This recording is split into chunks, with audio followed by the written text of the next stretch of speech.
सुबह में इस बड़ी खबर के साथ बात होगी औरंगजेब विवाद की, जो महाराष्ट्र से यूपी होते हुए बिहार तक पहुंच गया है। विवाद को जन्म देने वाले अबू आजमी पर निलंबन के बाद गिरफ्तारी की तलवार लटक रही है।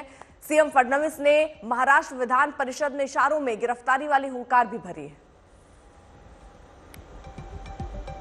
और इस बीच बड़ी खबर औरंगजेब पर महाराष्ट्र की सियासत उबल रही है। औरंगजेब वाले बयान पर समाजवादी विधायक अबू आजमी को कल विधानसभा से निलंबित किया गया। अब विधायक खारिज करने और गिरफ्तारी की भी मांग उठ रही है। तो गिरफ्तारी की भी तलवार लटकते हुए औरंगजेब वाले बयान पर देवेंद्र फडणवीस का बयान भी सामने आया है। उन्हें सत्र से निलंबित भी कर दिया गया है। देवेंद्र फडणवीस का बयान आया, शिवाजी का अपमान करने वालों को जेल भेजेंगे। किस तरह प्रदर्शन हो रहा है, मुर्दाबाद के नारे लग रहे हैं, छत्रपति शिवाजी के अपमान का सीधा आरोप। असो का कोणी असो, जो महाराजांचा, छत्रपती शिवाजी महाराजांचा आणि छत्रपती संभाजी महाराजांचा अपमान करेल, कोणी असो, त्याला सोडलं जाणार नाही, सोडलं जाणार नाही। असं आहे, एक लक्षात ठेवा, समजा काही न्यायालयाने निर्णय दिले असले तर वरच्या न्यायालयात जाऊ, पण सोडणार नाही। सभापती महोदय जेलमध्ये टाकीन, 100% टाकू। आणि तुम्ही थोडी नीट माहिती घेतली असती, या कोरटकरनी कोल्हापूरच्या कोर्टातनं स्थगिती घेतलेली आहे स्वतःला अरेस्ट करण्यावर, त्याच्यावरती जायला सांगितलंय मी। आणि मी तुम्हाला सांगतो, एक कोरटकर वगैरे तर चिल्लर लोक आहे हो। मला सांगा, जितेंद्र आव्हाड काय बोलत, त्याच्यावर कधी निषेध नाही केला तुम्ही? जितेंद्र आव्हाड या ठिकाणी म्हणतात की औरंगजेब होते म्हणून छत्रपती शिवाजी महाराज, औरंगजेब किती बलाढ्य होता, महाराज 5 फुटाचे होते, हे रेकॉर्ड होत, त्याच्यात नाही निषेध करत तुम्ही। असं सिलेक्टिव्ह करू नका, नाही केला तुम्ही, नाही केला। सत्ता पक्ष में शिवाजी के करीबी दिखने की होड़ मच गई। फडणवीस ने गिरफ्तारी वाला बयान दिया तो शिंदे ने भी अबू आजमी के खिलाफ फिर मोर्चा खोल दिया। उसको निलंबित कर दिया है।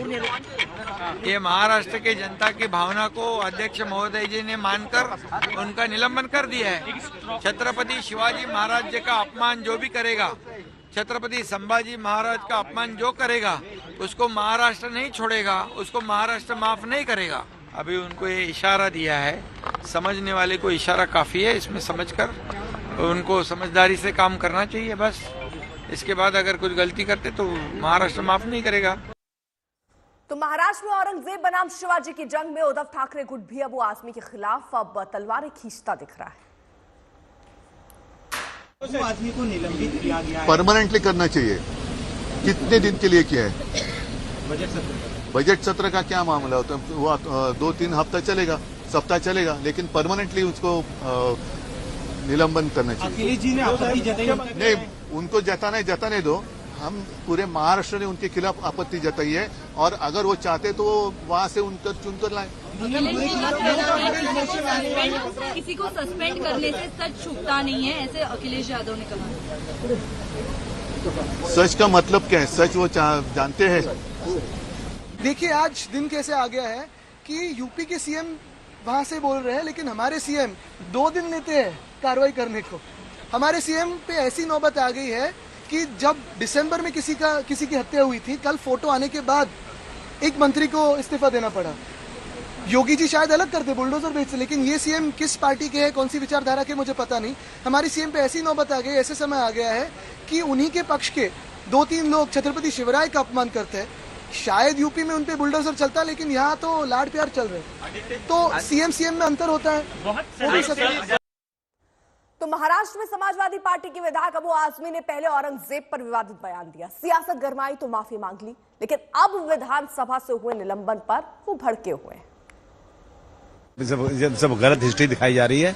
औरंगजेब रहमतुल्लाह अलैह ने बहुत सारी मंदिरें बनवाई हैं, और आप बनारस में जाकर देखेंगे, एक बच्ची, पंडित की बच्ची को, जब उनका ही एक सिपाही सालार उसके साथ शादी करना चाहता था, उन्होंने उस सिपाही सालार को 2 हाथियों के बीच पैर बांध करके वो मार दिया, और उन पंडितों ने उनके लिए एक मस्जिद बना के दिया वहां पर। क्या बात करते हैं? ये गलत हिस्ट्री दिखाई जा रही है। तो क्रूर शासक नहीं मानते हैं? नहीं, मैं नहीं मानता। औरंगजेब क्रूर शासक? बिल्कुल नहीं, मैं बिल्कुल क्रूर शासन नहीं मानता। हिस्टोरियन की लिखी हुई किताब, इनके स्टेटमेंट के ऊपर मैंने जो औरंगजेब की तारीफ किया, मैंने कभी अपने किसी महापुरुष चाहे संभाजी महाराज हो, छत्रपति शिवाजी महाराज हो, उनके बारे में कोई एक लफ्ज़ गलत नहीं बोला है। लेकिन अगर इन चीज़ों से किसी को वो लगता है कि इसको तोड़ मरोड़ के पेश करके किसी को लगता है कि मैंने गलत बोला है, तो भाई मैं अपने पूरे स्टेटमेंट को वापस लेता हूँ। हमने जानबूझ के कोई ऐसी चीज नहीं बोला है, हमने वही चीजें बोली है जो हिस्ट्री में दर्ज है, जो आज भी जो प्रोफेसर लोग जाकर जगह जगह मीटिंग करके औरंगजेब के लिए ऐसी बातें बोलते हैं, वही बातें मैंने बोला है जो ऑन रिकॉर्ड मेरे पास है।